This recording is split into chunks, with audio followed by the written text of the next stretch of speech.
Qué mejor que tener a alguien como David Bravo, que es director del Centro de Encuestas y Estudios Longitudinales de la Universidad Católica. David, gracias por estar hasta ahora con nosotros para entender este tema que es tan delicado. David, buenas noches. Buenas noches, Matías. Bueno, es romper una tendencia de 20 años, es lamentable. También hay una situación exógena muy evidente, que es la pandemia, y que por lo que entiendo, tú nos vas a explicar con más detalles, que las ayudas que ha prestado el Estado, más que el gobierno, el Estado ha podido ir en asistencia a sus ciudadanos, que sin esa ayuda estaríamos no en el 10,8, sino que en más del 13% de personas en pobreza. Explícanos cómo se origina esto. Sí, efectivamente, eso es lo que se reporta en las cifras que entregó el Ministerio de Desarrollo Social hoy día. El cálculo específico de cuál sería la pobreza sin las ayudas es algo que entrega, en este caso, CEPAL. Y efectivamente, lo que muestra es ese retroceso que tú mencionas. Es un retroceso que tiene un origen bastante claro y que tiene que ver con la crisis de la pandemia y en particular lo que está por las cifras entregadas hoy día, sin poder entrar todavía en más detalle, ¿cierto? Cuando se libere la base de datos en un par de días más vamos a poder hacer los propios análisis, pero con la información que tenemos, lo que está de fondo es básicamente el empeoramiento del mercado laboral. La crisis que tuvimos básicamente lo que hizo fue disminuyó, como sabemos, el número de personas ocupadas y por lo tanto los ingresos laborales, que son una fuente de ingresos de los hogares muy importante, se redujo y en particular en el segmento del 40% de menores ingresos. La caída en los ingresos que hubo, si se compara con el año 2017, fue de 40%. Cayeron en 40% en términos de poder de compra los ingresos del 40% más pobre de la población. En el caso del 10% de mayores ingresos, también se produjo una caída, pero fue una caída de 4%. Entonces, la crisis golpeó duramente al segmento de menores recursos. Por lo tanto, sus ingresos, junto con el empleo, se desplomaron. Las personas que no tienen empleo, sus ingresos laborales cayeron a cero. Y eso es lo que está detrás, ¿cierto? De, por un lado, el aumento en la pobreza extrema, porque tampoco habíamos visto un aumento en la pobreza extrema, ¿cierto? En la indigencia, en la extrema pobreza, y también en general en la pobreza en este periodo.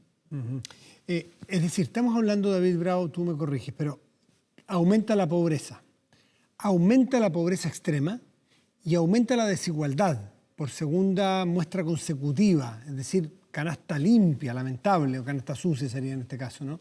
Pero, o sea, es un pleno de malas noticias el que estuvimos viendo.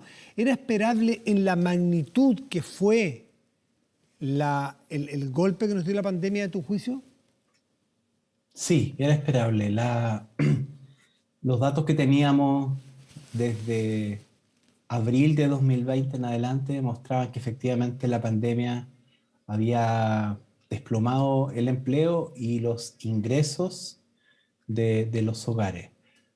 No se tenía una medición obviamente precisa como la que hace CACEN. ¿Qué cosa también sabíamos? Que la desigualdad también había aumentado porque la pandemia efectivamente deterioró mucho más a los segmentos de menor calificación. Los empleos que más cayeron por lo menos hasta el mes de julio, fueron los de los trabajadores menos educados, educación básica, educación media incompleta. Eh, y los que cayeron muy poco fueron los universitarios y las personas con educación superior. Entonces, sabíamos que la pandemia había afectado más a los grupos de menores ingresos. Y eso, bueno, es lo que está acá hoy día mostrándose. Efectivamente, la crisis del COVID vino a acentuar las diferencias que ya existían. Lamentablemente vino a aumentar la desigualdad. Y de nuevo, esto está estrechamente ligado con lo que ha pasado en el empleo. Y hay que pensar lo siguiente, que los datos de CACEN reflejan la situación del Chile del mes de noviembre, diciembre de 2020 y enero de 2021. Ya. El mercado laboral en noviembre, diciembre y enero de 2021 es un mercado laboral que ya había tocado fondo y que estaba en un proceso de recuperación. Al mes de diciembre aproximadamente o enero, el empleo había recuperado aproximadamente el 50% de los empleos Ya. perdidos, ¿cierto? Entonces, no, la foto de CACEN no fue en el peor En el momento. peor momento. Si esta foto se hubiera tomado probablemente, no se toma nunca CACEN en otro periodo, pero si se hubiera tomado en junio, Ya está. Con en esto, mayo, en junio, en perdón, David, julio, con esto estás diciendo que no es que se tomó ahí porque estaba mejor, siempre se toma en ese periodo, ¿no es cierto? Para aclarar que está exacto, bien sí, hecho.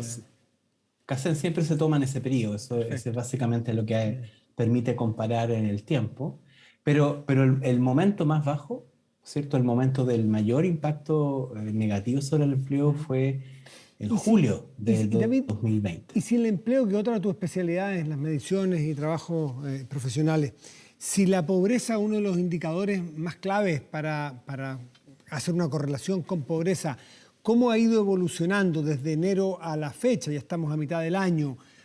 ¿Se han recuperado más empleos? ¿Podríamos decir que esa foto sería, aunque sea un poquito mejor en las tres variables de pobreza, desigualdad y pobreza extrema, o más o menos igual? Bueno, esa es la parte preocupante. Hacia allá iba cuando hice esa comparación. Eh, Lamentablemente, desde diciembre o enero, básicamente estamos más o menos en el mismo nivel de recuperación de los empleos perdidos. Tuvimos al inicio una recuperación fuerte en el mes de agosto, en septiembre, octubre, y después se fue haciendo más lenta. Lo que sabemos con los datos del INE que entregó hace unos días atrás y que llegan hasta el trimestre marzo, abril y mayo, es que prácticamente tuvimos una nueva caída, digamos, leve, ¿cierto?, respecto al mes anterior. En los datos que nosotros recogimos en el mes de mayo, lamentablemente se muestra un estancamiento respecto del mes de abril. Vamos a ver en unos días más, nosotros vamos a entregar los datos de la situación de los últimos días de junio. Terminamos hoy día de hacer esa encuesta, así que Sí. vamos a tener los datos unos días más.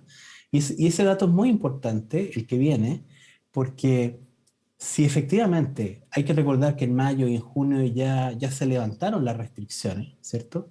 Si el empleo sigue estancado, es una situación muy preocupante, porque prácticamente en un semestre no vamos a haber hecho avances. ¿Y cómo te lo Y explicas? ya vimos el impacto que tiene sobre la pobreza. Sí, David, ¿cómo te explicas en que no se vean mejoramientos en el empleo? ¿Tiene que ver con algo estructural? ¿Que la economía no está generando empleos? ¿Tiene que ver con que las expectativas tienen frenado entonces a la economía? Las expectativas de qué pasa, por ejemplo, en el ámbito regulatorio, político, constitucional, ¿o tiene que ver también un efecto de las ayudas y los bonos? Bueno, claro, tú dijiste varias de las hipótesis que andan dando vuelta. En mi opinión, eh, las ayudas y los bonos que se han estado dando, en particular en los últimos meses, no están detrás de esta situación, porque en realidad la participación laboral también disminuyó, pero disminuyó fuertemente a partir de abril del 2020. Y nosotros vemos cómo esa situación se mantiene hoy día por temor al contagio. El COVID hace mucho más difícil salir a buscar trabajo, el- todo es más riesgoso, y creo que eso está también detrás de esta situación. No es algo que en particular, por el momento, pienso tenga que ver con las ayudas. Además Ahora, entiendo, David, entiendo que el último IFE no se puso como condición el desempleo para la ayuda. Entonces, sí, no compite la ayuda con el empleo, porque si hay alguien que dice, mire, si yo me pongo a buscar trabajo, no voy a recibir la ayuda, uno pudiera esperar el desincentivo del trabajo. Pero aquí son complementarios, hasta donde entiendo, ¿no? Exacto, eso es lo que se ha informado y bueno, siempre es bueno comunicarlo bien también para que eso quede claro para las personas. Mm. Pero no pareciera ser ese el factor. Esta discusión también se está haciendo en otros países. eh, y bueno, en general, pienso que la opinión de los economistas mayoritariamente apunta a que tiene que ver más bien con temor al contagio. Ahora, esto no quiere decir que no se pueda producir este efecto más adelante. Eh, el otro, en mi opinión, definitivamente si uno mira la situación de la crisis sanitaria, la crisis sanitaria levanta mucha incertidumbre. Si bien es cierto, ya no es el efecto de las cuarentenas per se, pero esta incertidumbre que tenemos hacia adelante es el control de la crisis sanitaria. Se liberaron las cuarentenas, pero sabemos que ahora viene la otra variante. Lo que está pasando en otros países también genera hartas incertidumbres por el lado de los trabajadores, ¿cierto? Por el tema del temor al contagio, salir a buscar trabajo, por el lado de los empleadores, por el lado de las empresas medianas, pequeñas, porque contratar es tomar decisiones, ¿cierto? Tomar decisiones de contratación, las empresas parecían estar siendo cautas en este contexto. Tenemos incentivos, ¿cierto? Y los incentivos habría que evaluarlos, si es que efectivamente están funcionando, hay que incluso mejorarlos más.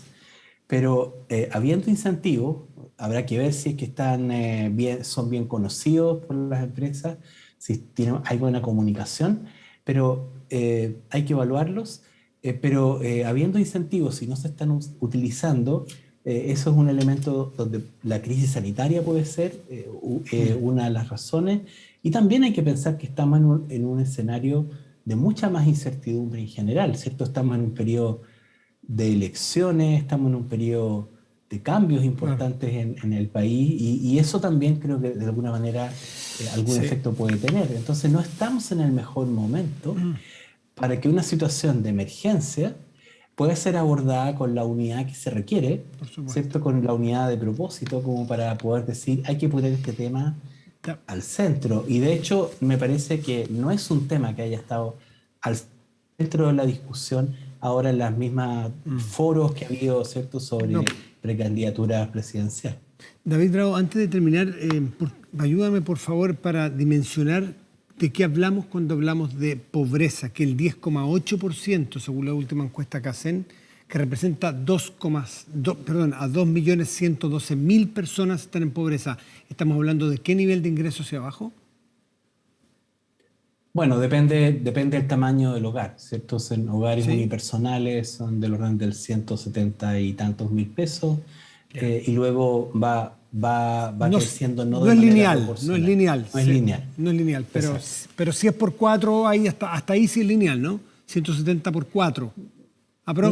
no es lineal, Ah, no es lineal pero ni sí uno. Ya, va creciendo un poquito menos que ya. proporcionalmente. Pero para que Pero de todas saquemos. maneras, exacto, estamos hablando de 400.000 pesos, si no me equivoco, para una Familia familia de de cuatro personas. 3 integrantes o algo así. Ahora, Sí. esto también lo discutimos en su oportunidad cuando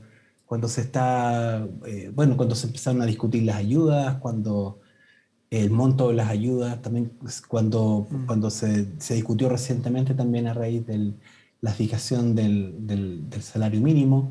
Eh, eh, y es una línea de la pobreza que cuando uno la compara con la que teníamos, por ejemplo, en los años 90, es una línea que fue actualizada de Sí. manera bien importante. Entonces, es una línea que de alguna manera creo que representa la situación actual que tenemos en Chile, ¿cierto? Es un estándar más alto que nos poníamos antes. Somos más exigentes para Eh, medir pobreza. Somos más exigentes, no obstante ello, eh, habíamos mejorado la situación de pobreza año tras año cada vez que se hacía CACEN, salvo en esta oportunidad, bueno, por la crisis que tuvimos. La buena noticia dentro de todo, ¿cierto? Fue que efectivamente, si bien es cierto, las ayudas, los subsidios, se mejoraron posteriormente más que los que tuvimos hacia fines del año. Sin embargo, aún así, esas ayudas permitieron que la pobreza no subiera 3 puntos adicionales, ¿no? Entonces, eso también creo que es relevante. Es probable que los mejoramientos que ha habido después, digamos, en los montos de los subsidios, estén hoy día significando un alivio un poco mayor incluso, ¿cierto?